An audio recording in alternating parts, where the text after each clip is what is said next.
welcome to the channel, all about the blues harmonica and beyond. So if you haven't already, thumbs up and subscribe. The track I've just played over there, alright, just slightly different. It's not quite a blues, is it? We're doing something else there, okay? A little different chord progression, but nothing too tricky. And, you know, some blues players can actually just run over that really and not make too much of any change and kind of get away from it. But once you've been playing for 2 or 3 years, that is really frowned upon. You see most blues players do it, and you know, bands sort of cringing behind them because they realise what's going on. Now, it's not a difficult thing to sort out. It's just a little bit of application that you've got to learn. And the one thing that I harp on about, sorry for the pun, harping on about learning scales and chords and understanding the circle of fifths. I've got other videos on that. I'll put a link to them down below here, of the circle of fifths, because it gives you a quick way of working through things. Now there we talk about a 7-6-5.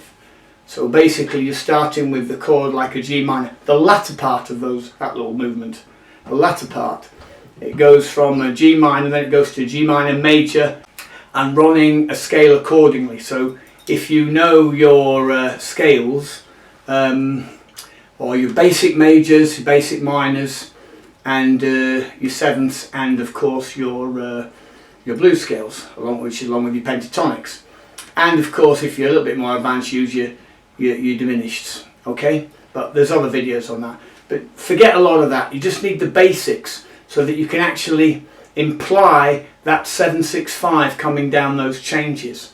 All right. Now, you can do it by just working out the notes, all right, and looking at how things work.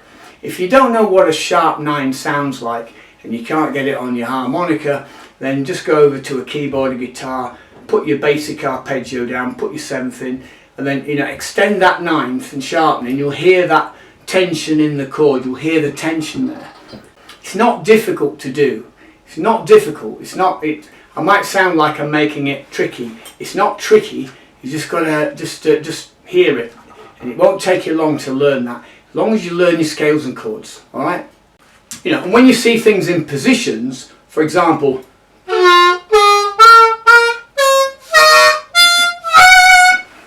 that's in 7th position, okay, which is F sharp G flat. Yeah.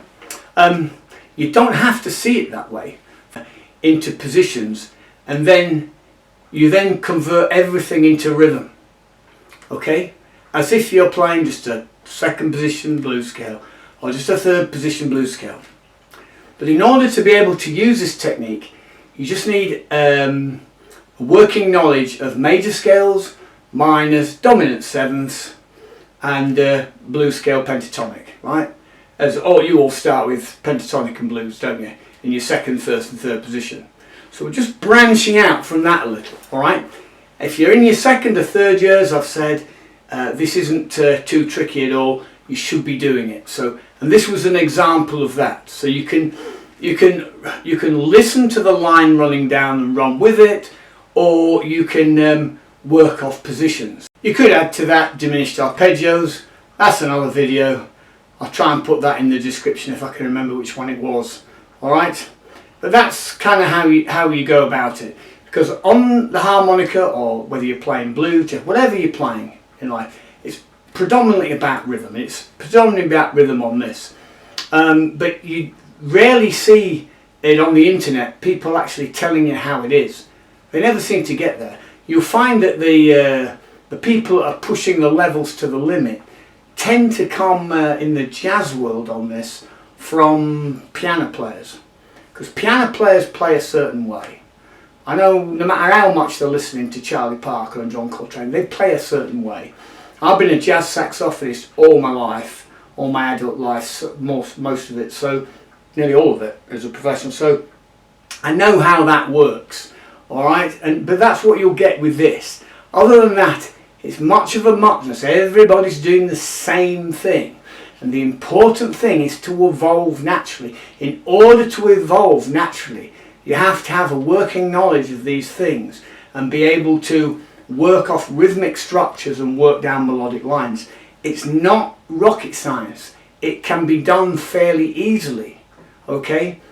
People are not willing to go down. And what you notice on the net is there's thousands and thousands of people showing this, with tons of people on their books, you know, lots and lots of people. But there's nobody right at the front. I just see same old every time you see them on the bandstand, you know. So it's the same old thing. You know, they're copying licks from the 1950s. They never go anywhere, you know. They don't understand the relationship between lick and line, and how you work the weaving line and how you develop it naturally. What were you listening to me do there at the start of that? You were listening to me just weaving down a melodic line. So, some food for thought there. Okay, I've checked my podcast out. You can get them below. Get me for lessons on harpo, healer, wicks. Keep harping, keep out there. I'll catch you on the rebound.